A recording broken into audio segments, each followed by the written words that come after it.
Israel पर आरोप लगते रहे हैं कि वो अपने ऊपर होने वाले हमलों और उससे हुए नुकसान को छिपा ले जाता है। उसके इस काम में अमेरिकी और अन्य पश्चिमी मीडिया उसका साथ देते हैं। उसके दुश्मन हमास और हिजबुल्लाह ने इजराइल की इस होशियारी का तोड़ खोज लिया है। अब ये हथियारों में बेहतरीन ढंग से कैमरे लगाकर इजरायली ठिकानों पर हमला करते हैं। उन हमलों की रिकॉर्डिंग कर ये संगठन बाकायदा वीडियो फुटेज भी जारी करते हैं। दरअसल इजराइल और हमास हिजबुल्लाह के बीच जो युद्ध चल रहा है, इसमें ऐसा नहीं है कि किसी एक का पलड़ा भारी है। यानी इजराइल और हमास हिजबुल्लाह में किसी एक को ये नहीं कहा जा सकता कि ये मजबूत स्थिति में है, क्योंकि इजराइल के साथ भले ही अमेरिका पूरी ताकत के साथ खड़ा है, लेकिन हमास और हिजबुल्लाह भी किसी भी मामले में कमजोर नहीं है। उनके पास एक से बढ़कर एक आधुनिक हथियार है। खुद अमेरिका और इजराइल के सैन्य मामलों के कई जानकार हमास और हिजबुल्लाह के हथियारों की ताकत और क्षमता पर आश्चर्य जता चुके हैं। बात यहाँ फंसती थी कि इजराइल जब हमास और हिजबुल्लाह पर हमले करता है तो उन्हें तो दिखाया जाता है, और कुछ लोगों का तो ये भी कहना है कि कई बार उन हमलों को बढ़ा चढ़ाकर भी दिखाया जाता है। इसके साथ ही इन समूहों की ताकत और क्षमता को भी बहुत छोटा बताया और दिखाया जाता है।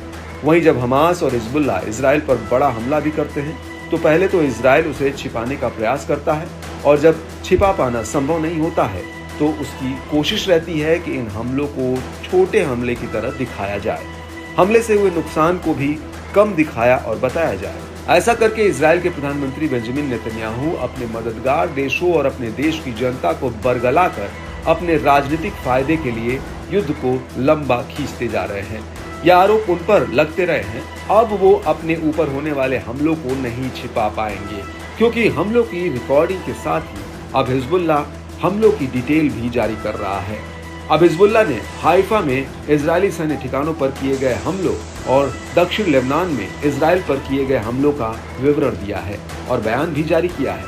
अपने बयान में हिजबुल्लाह ने लेबनान पर इजरायली हमलों का सामना करना जारी रखने की अपनी प्रतिबद्धता पर जोर दिया और इस बात की पुष्टि की कि उसके लड़ाके दुश्मन इजराइल के सैन्य ठिकानों से लेकर उनके सैन्य वाहनों और हथियारों सहित उनके सैनिकों को निशाना बना रहे हैं। हिजबुल्लाह ने कहा कि वो अपने इन ताबड़तोड़ अभियानों के चलते इजरायली कब्जे वाले क्षेत्रों तक पहुंच रहे हैं। आपको थोड़ा सा हाइफा मिसाइल ऑपरेशन की जानकारी दे देते हैं।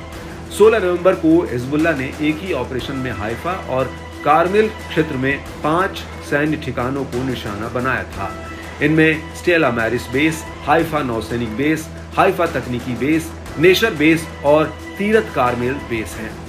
हिजबुल्लाह ने ये मिसाइल हमले इजराइल के दावों को गलत साबित करने के लिए किए, क्योंकि इजराइल ने एक बार फिर हिजबुल्लाह के खिलाफ बड़े पैमाने पर ऑपरेशन चलाने और उनके हथियारों को नष्ट करने का दावा किया था। हिजबुल्लाह का कहना है कि उसके ये दावे गलत हैं। इजराइल के इन्हीं दावों को गलत साबित करने के लिए हिजबुल्लाह ने हाइफा ऑपरेशन किया, जिसमें इजराइल के 5 सैन्य अड्डों पर भी हमला किया गया। इन हमलों से हिजबुल्लाह ने यह बता दिया कि इजराइल झूठे दावे कर रहा है। अगर इजराइल ने उस पर इतनी बुरी तरह से हमला किया होता तो वो इजराइल पर हमला करने की हिम्मत ना कर पाता। हाइफा ऑपरेशन के जरिए हिजबुल्लाह ने दिखा दिया कि उसके पास अभी भी कई दुश्मन सैन्य ठिकानों को एक साथ उड़ाने की ताकत और क्षमता है। उसके पास लेटेस्ट रॉकेट से लेकर बेहतरीन आधुनिक हथियार है। हाइफा हमले के विवरण में हिजबुल्लाह ने खुलासा किया कि सभी घोषित सैन्य ठिकानों पर हमला किया गया, जिससे 3 लाख से ज्यादा लोगों को दूसरी जगहों पर शरण लेनी पड़ी। उसने ये भी कहा कि बस्तियों, शहरों और जरूरी जगहों के बीच इजरायली सेना के सैन्य ठिकाने होने से आम लोगों को भी इन हमलों का परिणाम भुगतना पड़ रहा है। हिजबुल्लाह का कहना है कि वो आगे भी हाइफा की तरह ऑपरेशन को अंजाम देने की पूरी तैयारी में है। हिजबुल्लाह की माने तो उसके हमले से इजराइल को भारी नुकसान हुआ है। इसके साथ ही उसने इजरायली सैनिकों को चेतावनी भी दी है कि अभी जो झेलना पड़ा है वो तो बस शुरुआत है।